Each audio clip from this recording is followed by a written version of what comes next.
everyone. Welcome or welcome back. If this message resonates or you find it helpful, then it's for you. Let's get into it. So today's message is coming through the Four of Swords. The Four of Swords came up just a few readings ago from a completely different deck. But the energy I'm picking up coming through this card right now is very different. When I first pulled this card, I felt an incredible amount of tension. Horrible, horrible tension. And I knew almost immediately that it was tension caused by my mind. So the Four of Swords traditionally is about rest, taking a break, taking a step back, slowing down, and you could say waiting to be invited into taking action. So usually it's an invitation to rest in some way. However, I was picking up on tension of the mind. And isn't it true that when we physically slow down, we become so much more acutely aware of our racing thoughts? And that's really the tension that I'm picking up on, is a racing mind. It doesn't matter if you are physically at rest, if your body is not moving, it doesn't matter. If your mind is going 1,000 miles an hour, you're not resting. That's not peaceful or restorative in any way. So then I channeled, as I do, directly through the card, and I heard something really interesting. I heard, I'm at home within myself, but home is a cage. And it is the cage of my thoughts. I have never known anything else but being at the mercy of my thoughts. So it is a cage, but it is familiar, and therefore it's home. I think on some level we can probably all relate to that. There's just this feeling of being like at the mercy of your thoughts, right? In reality, our mind is a tool, and we are supposed to use and wield that tool to our advantage. But most people today are being used by the tool that is their mind. Most people today have a very unhealthy relationship to their thoughts. Most people are so identified with their thoughts and enmeshed with their thoughts, they cannot differentiate who they are from the thoughts that are happening, right? So I think what we're really being invited to look at right now is our relationship to our thoughts and our mind, and whether or not it's a healthy relationship. I can tell you it's probably not. It's really probably not. I mean, most people don't have a healthy relationship to their own thoughts. It's unfortunately the norm, right?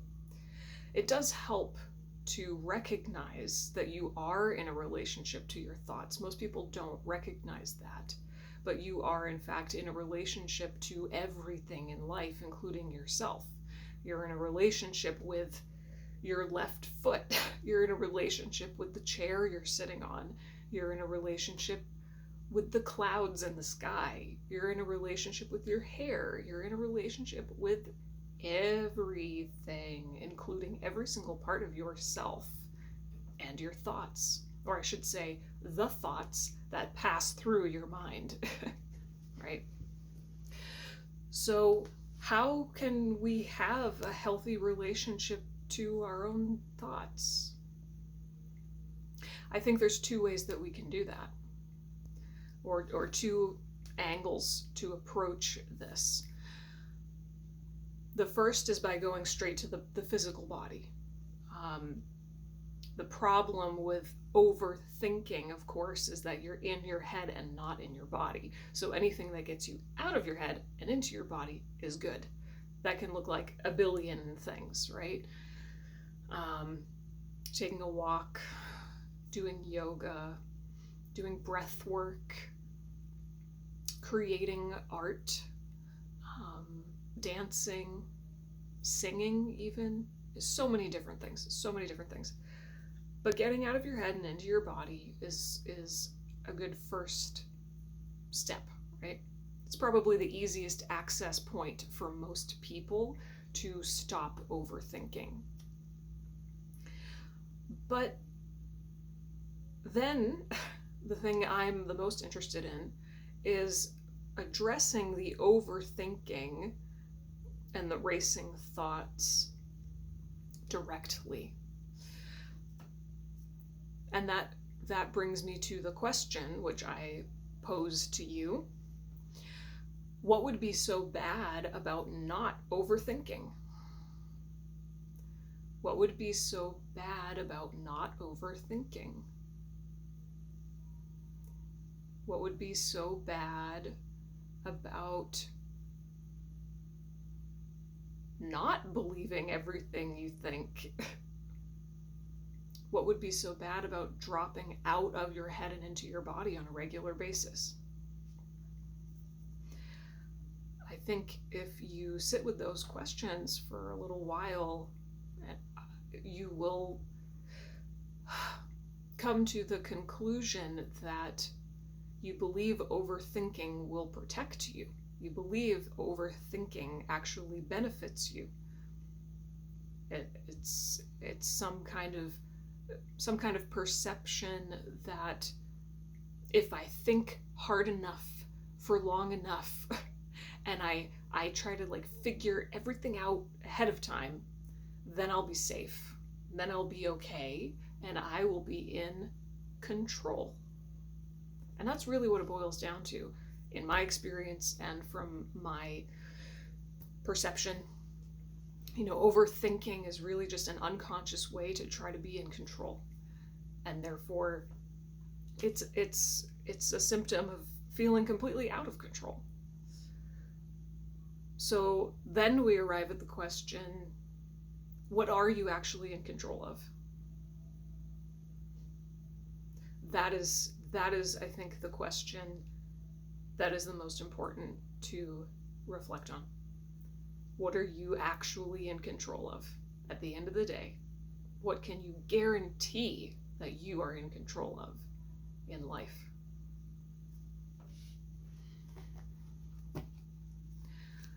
Let's pull a few more cards here. I just went on a super long rant.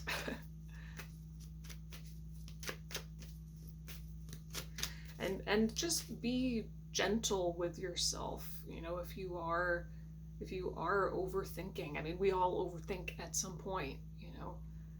When you do overthink, don't judge yourself for that. Recognize that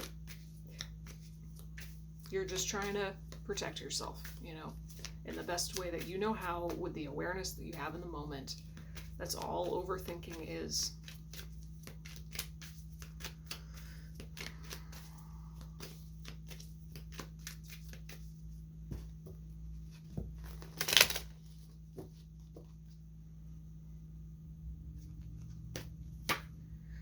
Oh, interesting. The Hierophant. Huh.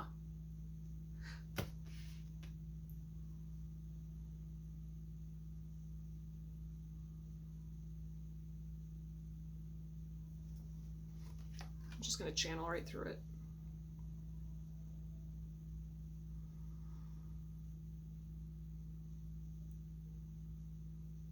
Okay. Your mind isn't going to, your mind isn't going to relax or stop overthinking unless it feels properly contained. I mean, that's really what creates a feeling of safety in any situation is being properly contained, right? How do you contain your own mind? How do you give a healthy structure to your mind so that your mind has a job to do and doesn't just spiral into 70,000 different directions? I think that's what's coming through the Hierophant right now. It's actually saying, give your mind a job, a very specific job that actually will benefit you, so that it doesn't just with no containment, the mind is just like, you know, in 70,000 different directions at once. Like I said at the beginning, your mind is a tool. What is the most exalted way to use the tool that is your mind? Give it a job. Give it a job. Give it a job that actually benefits you. And how do you do that on a practical level? I'd say probably choose something to focus on that is beneficial or productive. Choose something to focus on that makes you feel good, empowered, happy, at peace, or at the very least, neutral. The mind wants to focus on something, so when it doesn't have a job, it just kind of goes insane. Right? Maybe this is how we have a healthy relationship with our mind. We recognize that it's actually our job as the consciousness that can witness thoughts. It's our job to give our mind a job. Otherwise, it's just going to be random, crazy, insane thoughts, all over the place. Huh. I like that. So the most loving thing that you can do for your mind is to give it something to focus on that's actually helpful. I mean, I have to say, I can't have this conversation without recommending meditation. I feel like I just have to say that. Guided meditations are great. I love guided meditations. But I think for what we're talking about right here, right now, it might be best for you to dabble in old school meditation, right? Set a timer, sit in silence with your eyes closed for 5 minutes, and just try to watch your breath without controlling it. And notice how probably immediately you're going to get lost in your thoughts. And as soon as you notice, you just come back to the breath. Don't judge yourself. You just come back to your breath. And then you're going to get lost in your thoughts. Ooh, notice, back to your breath. It's an amazing exercise. And when you do that, it just becomes so abundantly clear how unconscious we are, and how enmeshed we are with our own thoughts. We are not our thoughts, right? So I like that. Give your thoughts a job. Give your mind a job, I should say. If you don't give your mind a job, structure, or containment, of course it's gonna go haywire. It's supposed to have a job. It's supposed to focus on something. Tell it what to focus on. Let's pull one more card.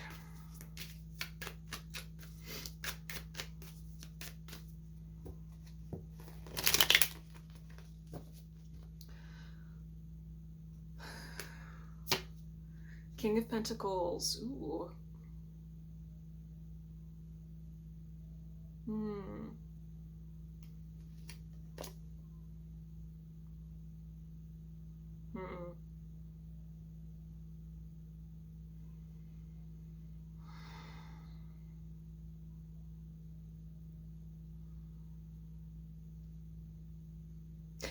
I'm hearing when my brain and my body are at one. Hang on. Yeah, like when my brain and my body are unified, then I am at home within myself. I mean, the King of Pentacles is associated with, earth energy, being supremely grounded and embodied. I don't think you can expect yourself to really feel grounded and embodied unless you've taken care of your relationship to your mind first. I mean, your mind is your body, but what I really mean is like your thoughts. I mean, what are thoughts? What are thoughts? That's a whole other conversation I would love to have, but we're running out of time. Yeah, I think when you start to ask yourself these questions and do these practices that I've suggested, you'll just find that it's much easier. It's much easier to feel at home in your own skin, grounded, embodied, at peace. And the more you recognize that you are not your thoughts, and you witness your thoughts instead, and you give your mind a job, right, rather than being at the mercy of it, then you it's almost like you wake up to the rest of your body. I mean, most of us are just living right here all the time. It's like, I am this right here. When in reality, there's this whole body, and your truth and your power is in your body. Your truth is in your heart. Your truth is in your gut. It's in every cell. It's in your bones, right? So if you are living here, how can you ever be in touch with your truth? You can't figure your truth out. It's something that you feel. It's something that you know in here, right? So this is the ultimate goal. I think the King of Pentacles is representing the ultimate goal and what we end up as when we do all the things that I've been saying, right? We end up fully embodied, fully grounded in this divine physical vessel, connected to our truth and empowered, recognizing that we are not our thoughts. We are that which can witness thought. So, go forth and journal. Go forth and contemplate. Watch your thoughts. Meditate. I appreciate you so much. Thank you for spending some time with me today. If this was helpful or resonated, then give it a thumbs up and subscribe. Leave any questions or comments down below. I would love to hear from you. And I'll see you in the next reading.